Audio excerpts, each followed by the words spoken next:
అందరికీ నమస్కారం. Welcome to it's UTV.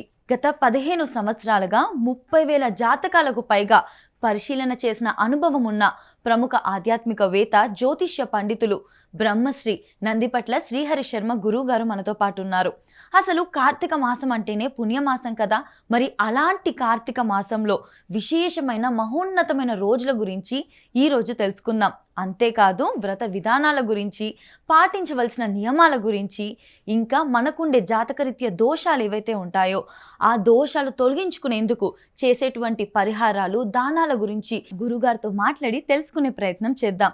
నమస్కారం గురుగారు. వాగర్థావివ సంపృక్తౌ వాగర్థ ప్రతిపత్తయే జగతః పితరౌ వందే పార్వతీ పరమేశ్వరౌ. ఆదిత్యాయ చ సోమాయ మంగళాయ బుధాయ చ గురు శుక్ర శనిభ్యశ్చరాహవే కేతవే నమః. శృంగేరి జగద్గురు పీఠాధిపతులకి, కంచి పీఠాధిపతులకి నమస్కారములు తెలియజేసుకుంటూ కార్యక్రమాన్ని ప్రారంభిద్దాం. గురుగారు, మనకి 3వ తారీఖున కార్తీక సోమవారం వస్తుంది కదా. అసలు కార్తీక సోమవారం యొక్క విశిష్టత తెలియజేస్తారా? మనకు కార్తీక పురాణాన్ని అనుసరించి కార్తీక మాసాన్ని ఆచరించే విధానంలో పాడ్యం నుంచి మొదలుకొని పోలీస్ వర్గం అమావాస్య వరకు కూడా ఉపవాస నియమాన్ని పాటిస్తే మహాపుణ్యాన్ని సంపాదించుకున్న వాళ్ళం అవుతాం. కనీసము ఈ యొక్క సంబంధించినటువంటి నెల రోజుల పాటు ఉండలేము అనుకున్నటువంటి వాళ్ళు కార్తీక శుక్ల పాడ్యమి, కార్తీక మాసంలో వచ్చే సోమవారాలు, ఏకాదశి, అలాగే చతుర్దశి, పౌర్ణమి, అమావాస్య మరియు ఆదివారములలోనైనా కానీ వీటిట్లో వ్రత నియమాన్ని గనక ఆచరించినటువంటి మానవులకి వారు చేసినటువంటి సమస్త పాపము అంతా కూడా క్షయమైపోతుంది. అందులో మన తెలుగునాట ఈ యొక్క సోమవారం, కార్తీక సోమవారాన్ని ఆచరించే విధానము చాలా ఎక్కువ మంది చేస్తారు. అయితే అతి తక్కువ మందికి తెలిసినటువంటి విధానం ఏమిటంటే, ఆషాఢమాసం వస్తుంది కదమ్మా. ఆషాఢమాసం ఈ యొక్క కార్తీక సోమవార వ్రతం అనేది ఎలా చేయాలి అంటే, ఆషాఢమాసంలో మొదలయ్యే సోమవారం నుంచి మొదలుకొని ఆ మాసము దారభ్యత ప్రతి సోమవారం నుంచి, అనేది ఆషాఢమాసం, శ్రావణం, భాద్రపదం, ఆశ్వీజం, కార్తీకం. ఆషాఢం, శ్రావణం, భాద్రపదం, ఆశ్వీజం, కార్తీకం. ఈ 5 మాసాలలో వచ్చేటువంటి సోమవారాలన్నీ కూడా నియమాన్ని పాటిస్తూ కార్తీక మాసంలో వచ్చే ఆఖరి సోమవారం రోజున ఈ యొక్క వ్రతాన్ని సమాప్తి చేయడం, విరమించడం, ఉద్యాపన చేయడం అనేది విధానం. చాలామందికి ఈ విషయం తెలియదు. కానీ కార్తీక మాసం రాగానే సోమవారాలు ఉంటారు, తెలిసో తెలియకో. అలాగైనా కానీ ఈ కార్తీక మాసంలో సోమవారం రోజున ఎవరైతే విధి విధానాలని ఆచరిస్తారో వాళ్ళకి సమస్త పాపములు తొలగిపోయి వాళ్ళ జాతకరీత్యా రావాల్సినటువంటి యోగాలన్నీ కూడా వాళ్ళకి సంప్రాప్తమవుతాయి. అందున ఈ 3వ తారీఖు నవంబర్ రోజున వచ్చేటువంటి కార్తీక సోమవారము చాలా గొప్పదైనటువంటి విశేషములతో కూడుకున్నదమ్మా. అందులో ఏమాత్రము సందేహం లేదు. మంచి నియమాలు అనగా ఏ మానవుడైతే ఈ కార్తీక సోమవారం రోజున, ఈ 3వ తారీఖు నవంబర్ రోజున విధి విధానాలని ఆచరిస్తాడో అతనికి అనేకమైనటువంటి దోషాలు తొలగిపోయే మార్గాలు ఉన్నాయమ్మా. గురుగారు, మరి ఇంత విశేషమైన రోజున మనం పాటించవలసిన విధి విధానాల గురించి, ఇంకా వ్రత నియమాల గురించి కూడా తెలియజేస్తారా గురుగారు? తప్పకుండానమ్మా. ఈ సందర్భముగా కార్తీక మాసం సోమవారము, త్రయోదశి తిథి రావడము మరియు ఉత్తరాభాద్ర నక్షత్రం, ఈ 3 రావడం చాలా విశేషం. ఎందుకనంటే సోమవారము ఎలాగో ఈశ్వరునికి సంబంధించినటువంటి వారం, సంబంధించి త్రయోదశి అధిపతి రుద్రుడు. అంటే ఏకకాలములో నవగ్రహాలలో శని భగవానుని శనైశ్చరుడు ఈశ్వర శబ్దంతో కొలుస్తారు. అలాగే ఈశ్వరునికి ఇష్టమైనటువంటి వారము సోమవారము. త్రయోదశి తిథి కూడా ఆ తిథికి అధిపతి రుద్రుడు, మళ్ళీ ఇక్కడ ఈశ్వరుడే.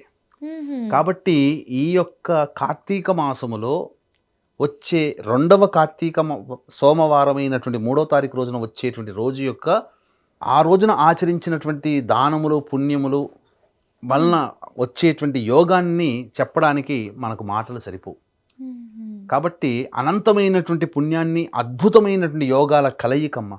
త్రయోదశి సోమవారము, ఉత్తరాభాద్ర నక్షత్రం ఉండడం అనేటువంటిది ఎందుకో ముందు తెలుసుకుందాం. వీక్షించేటువంటి ప్రేక్షకులు కూడా ఈ యొక్క సంబంధించినటువంటి విషయాన్ని మీ భక్తులకి, మీ యొక్క స్నేహితులకి, మీ బంధువులకి, మీ హితులకి అందరికీ ఈ చెప్పబడేటువంటి పరిహారము, వ్రతము, దానముల నియమాన్ని చేరవేయండి.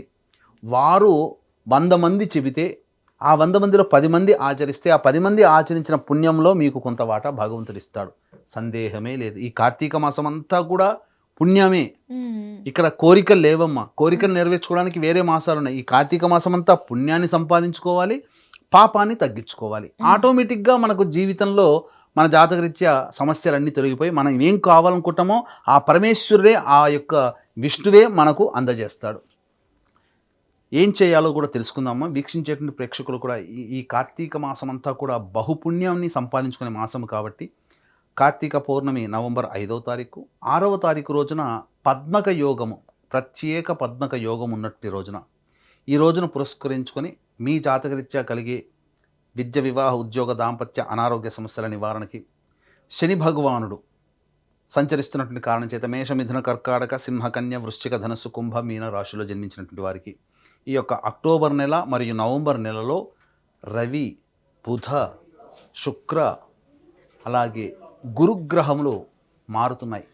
ఈ కారణం చేత 12 రాశులలో జన్మించినటువంటి వారికి కూడా సమస్యలు, ఇబ్బందులు అనేటువంటివి ఉంటాయి. కావున ఇట్టి సమస్యల నివారణకి సర్వదోష నివారణ పూజలు, హోమాలు 6వ తారీఖు రోజున మధ్యాహ్నం 3 గంటలకి ప్రారంభమవుతుంది. కార్తీక పౌర్ణమి సందర్భంగా 5వ తారీఖు లోపల మీ గోత్రనామాలు నమోదు చేసుకోవచ్చు. కనీసం 6వ తారీఖు రోజున మధ్యాహ్నం 2 గంటల లోపలైనా కానీ మీ గోత్రనామాదులు స్క్రీన్పై కనిపించే నెంబర్లకి కాంటాక్ట్ చేసి మీ గోత్రనామాలు నమోదు చేసుకోండి. శక్తిపాతము చేసినటువంటి కాశీలో శక్తిపాతం చేసినటువంటి కరుంగలి మాల ఇవ్వడం జరుగుతుంది. సర్వదోష నివారణ పూజలు, హోమాలు జరుగుతాయి. అవకాశం ఉన్న వాళ్ళు కార్యక్రమ తదనంతరం కాంటాక్ట్ చేసి పూర్తి వివరాలు తెలుసుకోవచ్చు. ఇక ఈ యొక్క కార్తీక సోమవారము వ్రత విధానాన్ని ఆచరించడం అంటే ఈ కార్తీక మాసము సోమవారం అంతా కూడా 3వ తారీఖు రోజున సంపూర్ణముగా ఉపవాసాన్ని పాటించాలి. ఆ రోజంతా ఏమి తినలేకుండా ఉండడం అని కాదు, పాలు, పండ్లు, పదార్థాలు తినవచ్చు, కానీ భోజనం మాత్రం చేయకూడదు. కనీసము ఉండలేమండి అన్న వాళ్ళు సూర్యోదయం నుంచి సూర్యాస్తమయం వరకు అయినా కానీ ఉపవాస నియమాన్ని, పాలు, పండ్లు, పదార్థాలు తీసుకొని సూర్యాస్తమయ తదనంతరం శివాలయానికి చేరుకొని అర్చన కార్యక్రమం జరిపించుకొని నక్షత్రము, చంద్రుడిని చూసి భోజనం చేయవచ్చు. ఇది నియమం చెప్పబడి ఉంది. అయితే ఎలా చెయ్యాలి? పరమేశ్వరుడికి బ్రహ్మ ముహూర్త కాలం అంటే మహావిశేషం. అందుకే మీరు కనుక చూసినట్లయితే మానస సరోవరంలో 3 గంటలకి ఆ ప్రాంతంలో సప్త కాంతి పుంజములు, సప్తర్షులు స్నానం చేసి ఈశ్వరుని పూజ చేస్తారు. సాక్షాత్తు పరమేశ్వరుని దర్శించుకొని ఆయనని స్తుతిస్తారు. అటువంటి బ్రహ్మముహూర్త కాలంలో మేల్కొనగలిగితే 3 గంటల కల్లా మేల్కొని కాలకృత్యాదులన్నీ తీర్చుకొని ఇంట్లో దీపారాధన చేసి శివ సహస్రనామ పారాయణం, ఆ పరమేశ్వరుని యొక్క చిత్రపటానికి చక్కగా గన్నేరు పూలమాల కానీ మల్లెపూలమాల కానీ వేయవచ్చు. ఇంట్లో శివలింగం ఉంటే సూర్యోదయం లోపలనే అభిషేకం చేసుకొని శివ సహస్రనామ పారాయణం చేసి శివాలయానికి చేరుకొని నవగ్రహాల చుట్టూ శివాయ నమః అంటూ 27 ప్రదక్షిణలు చేసి శివాలయంలో ఆ యొక్క స్వామికి శివాలయంలో అర్చన జరిపించండి. ఇంటికి వచ్చి నిరంతరం శివనామ స్మరణ చేసుకుంటూ ఉండాలి. తదనంతరం సాయంకాలం ప్రదోషకాల సమయానికి మళ్ళీ కాలు చేతులు కడుక్కొని మళ్ళీ శివాలయానికి చేరుకొని శివనామ స్మరణ చేసుకొని నవగ్రహాల చుట్టూ శివాయ నమః అంటూ 27 ప్రదక్షిణలు చేసి బయటకి వచ్చిన తర్వాత ప్రదోషకాల సమయంలో ఆ శివాలయంలోనే దీపారాధన చేయాలి. అవకాశం ఉంటే ఈ రోజున ఉసిరిక దానము, అలాగే సాలగ్రామ దానము చేయాలి. ఈశ్వరునికి అర్చన జరిపించుకోవాలి. ఇది విధానము చేయవలసినటువంటిది. ప్రత్యేకంగా ఈరోజు చెప్పుకోదలసినటువంటిది ఏంటంటే, ప్రస్తుతం గోచార రీత్యా శని భగవానుడు వారు మీనరాశిలో సంచరిస్తున్నారు కాబట్టి కుంభమీన మేషరాశి వారికి ఏలిన నాడు శని, మిథున రాశి వారికి కంటక శని, సింహరాశి వారికి అష్టమ శని, అలాగే ధనుస్సు రాశి వారికి అర్ధాష్టమ శని, కర్కాటక తులారాశి వారికి, కర్కాటక వృశ్చిక రాశి వారికి యోగ శని, కన్యా రాశి వారికి దాంపత్య శని, వెరసి మేష, మిథున, కర్కాటక, సింహ, కన్య, వృశ్చిక, ధనస్సు, కుంభమీన రాశిలో జన్మించినటువంటి వారికి శని దోషములు ఉన్నాయి. ఇట్టి శనిదోష నివారణకి సంబంధించి అలాగే కాలసర్పదోషములు తొలగిపోవాలన్నా జాతకరీత్యా ఎందుకంటే ఉత్తరాభాద్ర నక్షత్రం శని నక్షత్రం ఉంది, త్రయోదశి తిథి అయింది, సోమవారం అయింది, కార్తీక మాసంలో విశేషమైన సోమవారం కాబట్టి ఒక చెప్పే సమయం ఉంటుంది. ఆ సమయంలో గనక అభిషేకం గనక జరిపించుకుంటే సమస్త దోషములు తొలగిపోతాయమ్మా.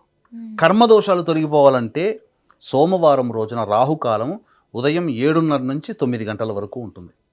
ఈ సమయంలో శివాలయంలో కానీ మీ ఇంట్లోనైనా కానీ నువ్వుల నూనెతో ఈశ్వరుడికి అభిషేకం జరిపించడం, లేదా కాలభైరుడికి నువ్వుల నూనెతో అభిషేకం జరిపించడం, ఇవి చేసినటువంటి మానవుడి యొక్క పుణ్యము కొలవడం అనేటువంటిది దుర్లభం దుర్లభం దుర్లభం. ఆ యొక్క మహిమని తెలపడం.